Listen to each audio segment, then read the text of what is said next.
Guys, this week has been a very eventful week as it relates to the Russia and Ukraine conflict. Last year when I started my YouTube channel, the Russia and Ukraine conflict was one of the first videos that I'd done. You should definitely check it out. I went in depth, I'd done some extensive research to find out what was really going on.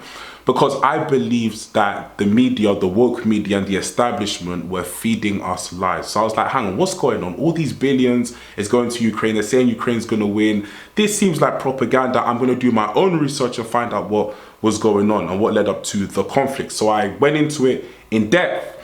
And even a man named Eric Hamier said that Boris Johnson came over and sabotaged the peace talks a month into the conflict.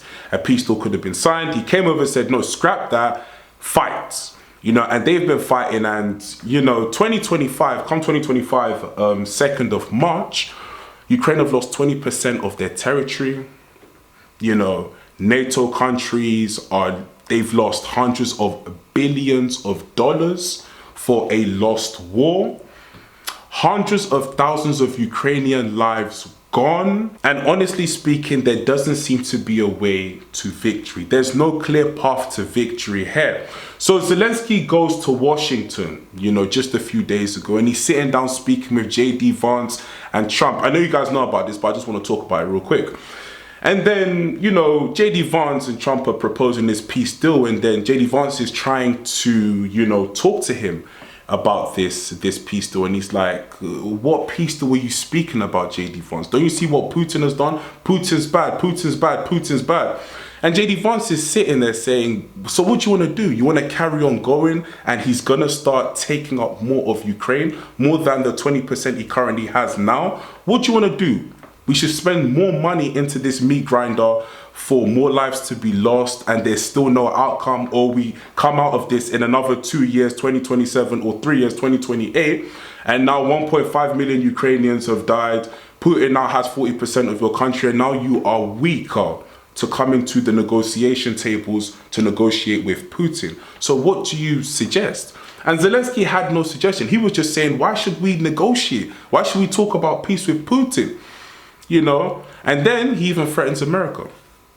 And then he says to America, listen, you have a big ocean that splits you from Europe. But, if Putin gets his way, then, you guys are going to have a problem as well.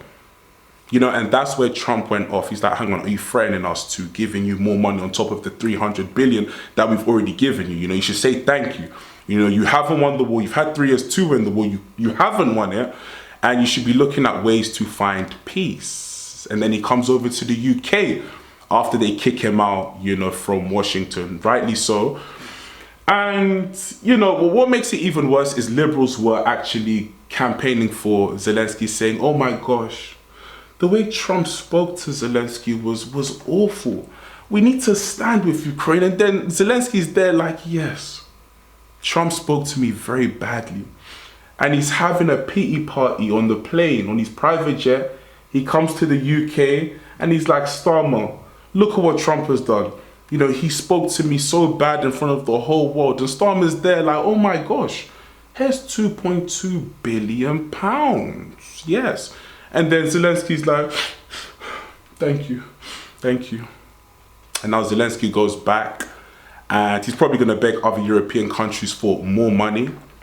And he will go back to his mansion and he will go back to prolonging this war and not looking for a means to an end. He doesn't even want an end. You can tell he doesn't want an end because of how his mannerisms was when he was in Washington.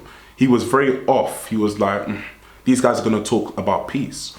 Then he comes to UK and he's so happy to see Starmer because he knows that, hey, these dummies are giving me £3 billion annually, a 100-year agreement, and a £2.26 billion loan for a war that will be lost. So yeah. And the last thing I'm going to say about all of this is I'm very, very ashamed with the left, and even some on the right, and even in the center, a lot of people are really just taking to Zelensky's side and saying, oh my gosh, this is bad. We still need to stand with Ukraine. And what happens in what's the end result here? Because I really can't see it. Russia are not losing, and Russia can't afford to look weak in front of the West. You know, they will go into their arsenal and they will get more weapons out. God forbid they get that weapon out, the big boy out, which, you know, no one wants to see, you know, and God forbid that ever happens. But, you know, if you keep on provoking, then this can go to dimensions that we're not ready for. You understand? So it's better to look for peace now. Guys, listen, we're going to be watching a video of Piers Morgan getting owned by George Galloway. The Ukrainian people, to everyone's astonishment, managed to repel that early invasion by Russian forces and are still repelling them 3 years later. They've reached an impasse where there's been little movement on the battlefield now for many months, but hundreds of thousands on both sides are dying. It's back to World War I scale of losses, and it has to end. I want the war to end like Trump does. I don't like his categorization of Zelensky as a dictator. I don't like the way he's trying to make out that they started this war when it was Russia, but I do agree with him that we need to have peace, and I actually think he's inherited the situation, and I think his way to try and forge peace by doing a minerals deal with Ukraine, which should satisfy his critics back in, particularly the MAGA critics who don't like the way they've wasted, as they see it, all these billions on Ukraine. This way they can recoup that through the minerals. I think it's a smart business deal by Trump if that happens. I think there's a general acceptance. You have to have the war now frozen on current geographic lines so that Russia would keep the territory it's taken but not have sovereignty over that, and Ukraine can try and politically get back the territory later because it would retain sovereignty. We'll see if that ever happens. But don't, please, with a straight face, try and tell me that Russia did not start this war 3 years ago. I know the history, I know what happened, and I know all the background to this, but the idea this is somehow bloody Zelensky's fault and Ukraine's fault is an absolute joke. Blimey, that was a long response, Piers. I hope I'll get as long to respond to your response without you interrupting me. You're going to regret it when very soon Zelensky is sitting in a beachfront villa somewhere counting his ill-gotten gains and all the secrets of the rampant corruption between the Democrats and the Zelensky regime begin to tumble out of the cupboard.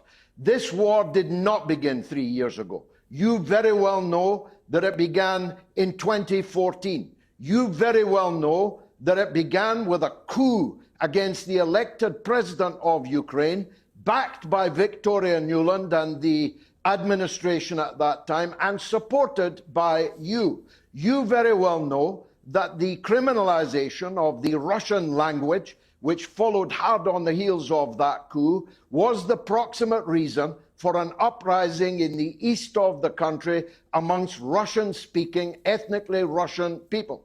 You very well know that Zelensky and his predecessor rained down shot and shell on the people of East Ukraine for 8 years before Putin intervened in 2022, and that 14,000 people, most of them women and children, were killed in that onslaught. You very well know that Zelensky was preparing for a final onslaught, a final solution. And while I'm on that subject, you're always telling us how much you love the Jews. You're supporting a regime which puts up statues to Nazi collaborators, to generals of the Galician division of the SS. You Zelensky are is Jewish, you know that, right?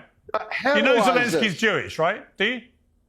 But that's like saying there's no racism in America because Obama. So a Jewish. Obama, so you're calling the Jewish leader of Ukraine a Nazi? Is that your position? No, I'm not. But the regime is. You know very well that all over Ukraine, the statues and the heroization of Bandera and the SS in Galicia and the mass murderers of Jews, including at Babi Yar. There are a tiny, there are proportionally, no, I'm going to respond to that. There are proportionally, as you know, to quote you, I'll start this by saying, as you know, there is a tiny percentage of people in Ukraine who are neo-Nazis, as there are, by the way, in many of the neighbouring countries there, Who's putting up these statues, including in then? Russia, right? And they are not putting up these statues? They are not Who's a significant. heroising They are these not people? They are not. They're calling a libraries after Let me finish. them. Let me finish. Calling university Let me wings finish. after Let them. me finish. They are There's not. a Bandera Let me street finish. in Kiev. Let me finish. There are not a significant number of people, and for you to call the Jewish leader of Ukraine somebody who is leading a regime propping up Nazis is despicable. Despicable.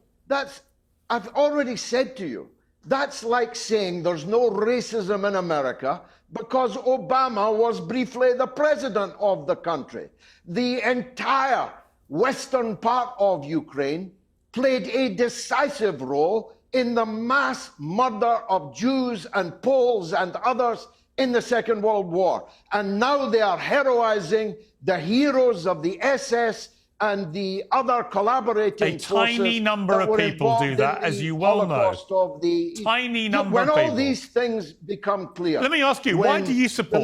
Why do you support? Okay, let me ask you why. When Zelensky is why do you support? Why do you support? Counting his money. Let me finish. You're going to be sorry for all the heroization of him that you have done. You know what, George? You might be also sorry for propping up a despicable Russian dictator who illegally invaded a sovereign democratic European country. You might look at yourself in the mirror in a few years when he carries on Putin invading other countries, which he will, because this was never about Russian speakers in Ukraine. This was all about trying to restore the Soviet Union. He's a despicable tyrant who will prove people like you to be useful idiots in this war. Why doesn't Donald Trump agree with you?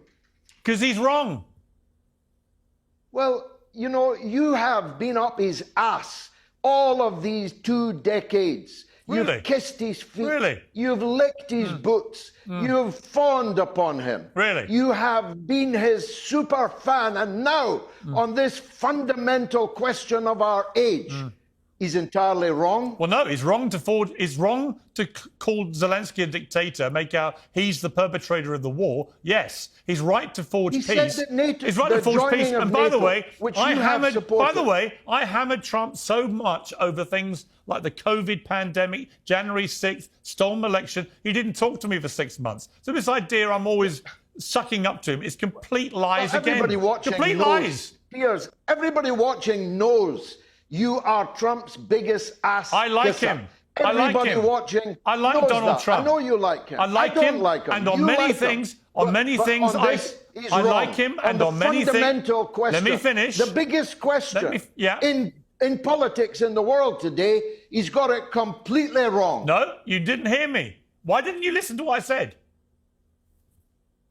What do you mean I didn't hear you? I've literally said to you, on his plan to get peace, I agree with him. I don't agree with him about calling Zelensky a dictator, and I don't agree that it was Ukraine that started the war. You do, because you're Putin's little expendable. Ukraine was the most corrupt country in more corrupt Europe than Russia? More corrupt than Russia? It was designated by the economists, what about Putin? by the FT, what about Putin? by everyone who knows about these things. Tell me about Putin. Listen, Joe what's Biden's Vladimir corruption, Putin, George? The Biden family's George, what is corruption Vladimir in Ukraine Putin? will turn out to be. What is Vladimir Putin? Stop parroting these things. What is Vladimir You're going to Putin? regret it. It is Zelensky. Tell me about and his Putin. predecessor You can't do it, can Joe you? Biden You cannot and do Barack it. Obama. You will not and criticize John Vladimir Kerry's Putin. son or daughter, whoever they are nowadays. You won't criticize and Vladimir all Putin, the will you? American oligarchs. You won't who criticize have been Vladimir Putin. Look at you. How pathetic. In the corruption in Ukraine. But no and corruption you're in going to find Russia. out all about it soon. No corruption in Russia. I'll tell you what, your mate, Donald Trump, is going to open every book, every drawer, every filing cabinet, and you're going to be embarrassed. Okay, final question, George. Can you think of anything negative to say about Vladimir Putin or not? Well, I wouldn't have voted for him, as I told you. You wouldn't have voted for him. Okay. I would have voted. All right. I would have voted for the leader of the opposition. I got it. So you can't think of anything negative to say about the single most ruthless dictator in the world. And that says it all, George. Anyway, always Well, a pleasure having you uncensored. Thank you very much. I appreciate it.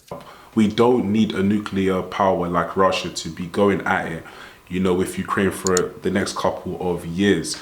You know, we need to find, you know, a means to an end. You know, so that's just there. What George Galloway is saying, a lot of what he's saying is what I covered. Honestly, definitely check the video. I covered a lot of this in depth, you know, in the video that I done with the Russia and Ukraine conflict. You know, and all I see here is Piers Morgan just parroting these establishment talking points. You know, he's just parroting same establishment talking points. Well, Putin is a dictator. Well, Putin is this, Putin is that. He's trying to get George Galloway to say something. He just wants to keep this going. You know, he's not trying to find ways to handle this amicably. He just wants to find ways to just keep it going. Just carry on throwing steam onto it. Don't worry, George Galloway. Say something about Putin. Find something bad to say. You know, let's carry on supporting Zelensky, you know. And I thought, you know, Piers was someone who was anti-war. You know, but what happens with a lot of these leftists is they say that they're anti-war and they say that, you know, they want to see peace. Then it's like, okay, what's the alternative to the peace deal right now? Ukraine still have 80% of their country. Hundreds of thousands of lives have gone. You know, hundreds of billions have gone. Like, and the worst thing is, these liberals complain of wasteful spending in the West. But your tax, euros, dollars and pounds are going towards this meat grinder. So how do we win? What's the alternative? What do we do to come out of this and, you know, try and make sense of this all? They have no alternative. They're just talking, that's it. They have no alternative. They can't put any alternative down. A peace deal works. Let's make it happen. Let's try. You know, that's why when he went to America and he spoke to J.D. Vance like that, like, what peace are you talking about? It's like, hang on. We've given you 300 billion and we can't even bring you over here and sit you down and try and, you know, find a way which we can look at a peace deal. And then he's like, no, but I need some security guarantees. And it's like, you don't need security guarantees because you haven't made your security guarantees known. And he's still talking about Ukraine joining NATO. He said, I'll step down if Ukraine join NATO. And that's what Russia just said they don't want. So what is, this man wants to see provocation. He wants to see this carry on, you know. And I've clocked the steps of Zelensky in Ukraine, you know. So yeah. Let's see if peace can be established very, very soon. I'm happy America have just come out of it. They're like, we don't want anything to do with this. We're not going to be responsible if this turns into a World War III or into a very dangerous situation, because then you're going to blame us and say, it's Trump's fault this happened. So we're out. But of course, like I said before, you've still got gullible people in Europe that are going to keep going and spending taxpayers' money on the war. Even someone like Starmer, who can't even string together, well, he ain't stringing nothing together, but he can't even allow pensioners to receive their fuel payments, but more money for war. Anyway, guys, I can talk about this all day, honestly, man. We're not going to get anywhere. They're not going to listen. They're going to carry on doing what they want, the European Union. And, you know, we're just going to see the demise of Ukraine. You know, that's what's going to happen. The Ukraine's just going to keep on getting shattered, more wars happening, and more lives will be lost because they don't want to find peace. So yeah. At least now we know who wants peace and who's warmongering. So yeah. But anyway, guys, let me know what you think in the comment section down below. Like, comment, and subscribe, and I'll catch you in the next video. Peace.